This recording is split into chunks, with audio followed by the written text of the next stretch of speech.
Source and management. मुझे ये बताते हुए बहुत प्रसन्नता है कि इस विभाग में लगभग हम 500 पदों का विलोपित कर रहे हैं और 1200 नए पद का सृजन कर रहे हैं। 1200 नए पद ऐसे, जो मैंने पहले ही कहा कि आईटी आज की तारीख में एक महत्वपूर्ण पारदर्शी प्रशासन चलाने का एक तरीका है। तो हम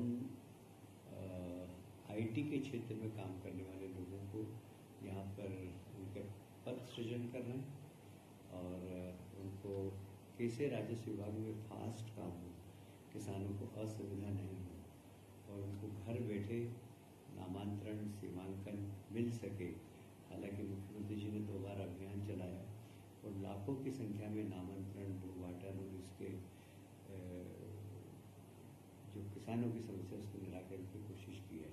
फिर भी डे टू डे में किसानों की शिकायत आती तो हम उसको और पारदर्शी बनाना चाहते हैं और चाहते हैं कि किसान बस आवेदन करे, उसको किसी से मिलने की ज़रूरत नहीं और उसका सीमांकन हो जाए, भूभाटन हो जाए, जो भी राजस्व संबंधी समस्या का उसका निराकरण हो जाए। इसलिए यह एक बिल हम आज लाए हैं और बड़ा महत्वपूर्ण बिल है। इसमें बहुत सारे बिंदु हैं। इसकी डिटेल हम आपके जब हम अभी एक परिपत्र जारी करेंगे, हमारा प्रेस नोट आएगा, उसमें आपको मिल जाएगा। ये शायद इस प्रकार का परिवर्तन करने वाला, इस प्रकार की तेज गति से राजस्व विभाग को चलाने वाला ये देश का प्रथम राज्य होगा, मध्य प्रदेश।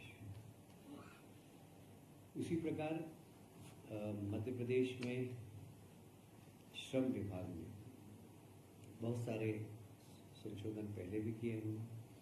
पहले जब मैं आईटी मिनिस्टर था तो हम लोगों ने जब आईटी कंपनियां हम लाए तो एक बड़ी समस्या थी कि महिलाएं, जो हमारा पहले लेबर लॉ था उसके अंदर महिलाओं को रात में काम करने के लिए अनुमति नहीं थी। हमारे प्रदेश के अंदर लेबर लॉ ऐसा बना था, हमने उसे परिवर्तन किया कि सुरक्षित तरीके से जहाँ पर महिलाएं काम कर सकती हैं वो रात में भी जा सकती हैं। और इसलिए लेबर लॉ में हमने उस वक्त भी चेंज किया था, अभी फिर हम चेंज कर रहे हैं, क्योंकि अनेक बार कॉन्ट्रैक्ट बेसिस पर जो काम करने वाले मजदूर हैं उनका फैक्ट्री में शोषण होता है, उनका शोषण नहीं हो। इसलिए हमने कुछ ठेका श्रम विनियम उत्पादन अधिनियम 2070 में 20 ठेका श्रमिक सीमा को 50 तक बढ़ाया जाना प्रस्तावित किया है। ऐसे ही कारखाना अधिनियम 48 में 10 श्रमिक के स्थान पर 20 श्रमिक, और वो भी बिना हाथ से काम करने वाले, जो कि एक तो मशीन पे काम करते हैं और कुछ ऐसे उद्योग होते हैं जहाँ पर हाथ से काम किया जाता है, तो उनको भी 20 श्रमिक के स्थान पर 40 श्रमिक की संख्या बढ़ाई गई है। ऐसे बहुत सारे ऐसे क्रांतिकारी परिवर्तन किए गए जिससे कि औद्योगिकरण में श्रमिकों की समस्या का निराकरण हो सके और इसमें इस बात का ध्यान रखा गया है कि श्रमिकों का अहित नहीं हो, उनके अधिकारों का संरक्षण करते हुए हमने लेबर एक्ट में संशोधन किया है।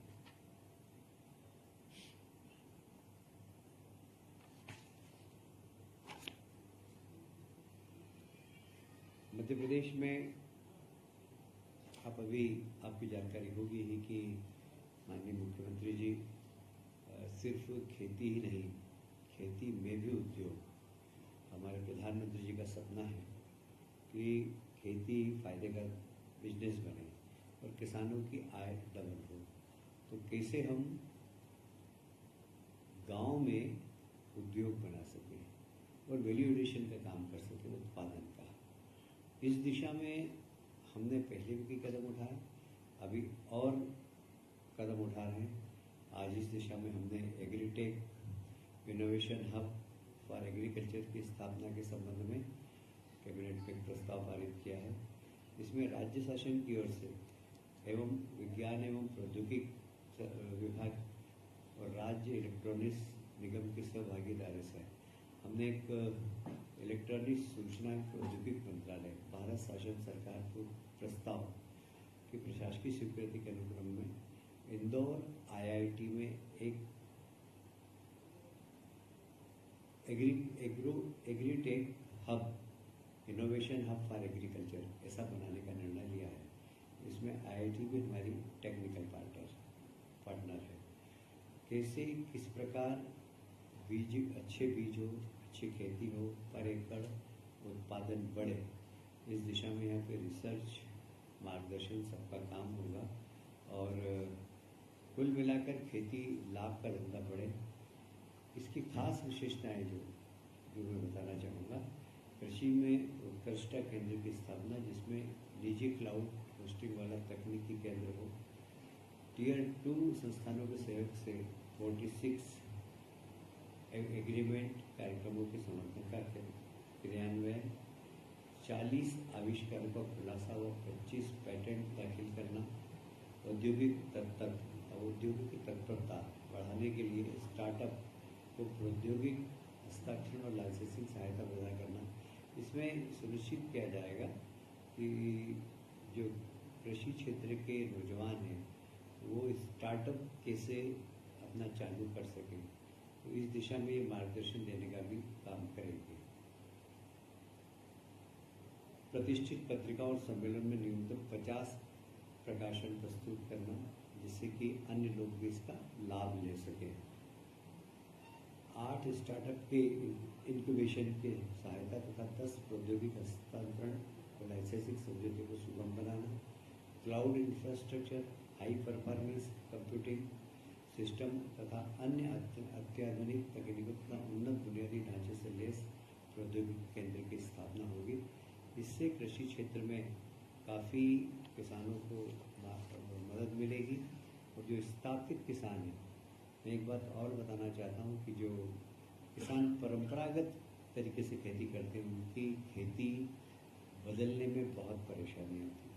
पर नई पीढ़ी के जो नौजवान हैं वो अगर तकनीकी चीज़ को समझकर, क्योंकि जैसे क्रॉप चेंज हमें तो किसानों के बीच में जाते थे, हमें बड़ी समस्या का सामना करना पड़ता था।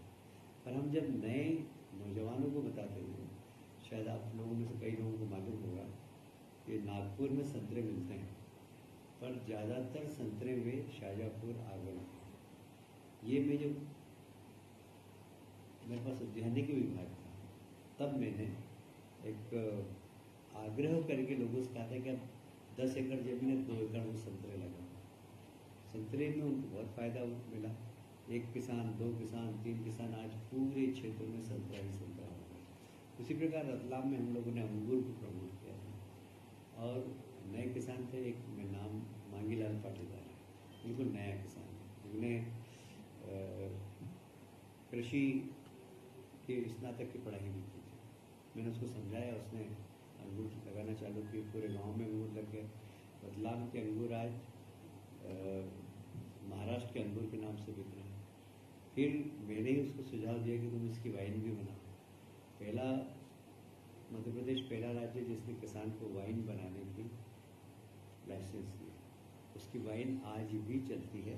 ये बात सही है कि मार्केट में उतना शेयर नहीं है उसका, पर अंगूर की शराब बनाने के लिए हमने किसानों को उस समय, कुल मिलाकर किसान उन्नत किसान बने, नई तकनीकी के माध्यम से कोशिश करें और कृषि करें। और क्रॉप चेंज, अभी आपको मालूम ही होगा कि केंद्र सरकार ने भी एक बहुत बड़ा इनिशिएटिव लिया है। हर जिले के अंदर 4-4 कृषि वैज्ञानिक भेजे हैं।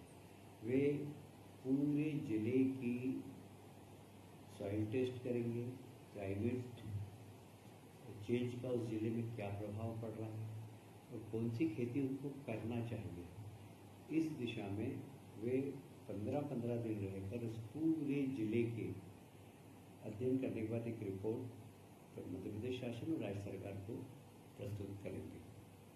किसान कल्याण तथा कृषि विभाग कंपोजिट लॉजिस्टिक एवं पावर खेड़ा के स्थापना के संबंध में ये एक नर्मदापुरम को बहुत बड़ा तोहफा आज कैबिनेट ने दिया है। यहाँ पर एक केसर मल्टी मॉडल लॉजिस्टिक पार्क बनाने के लिए मंडी बोर्ड और इनके बीच में MOU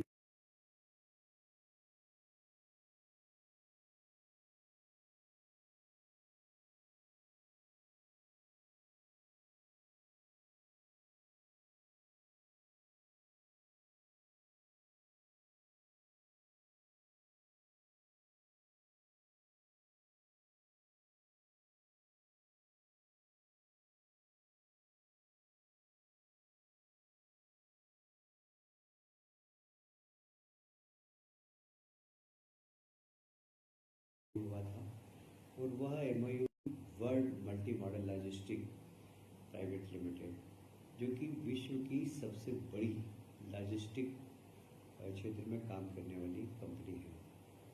उन्होंने हमें एक प्रस्ताव भेजा।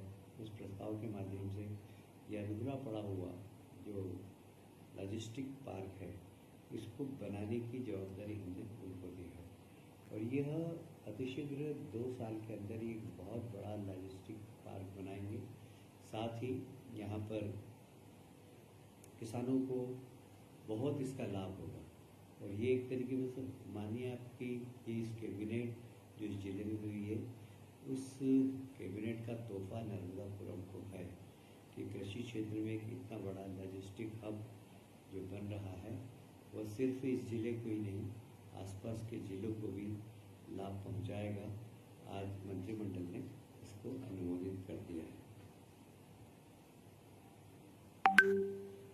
इतना ही आज कैबिनेट में निर्णय हुआ। आप अगर कुछ पूछना चाहें तो पूछ सकते हैं।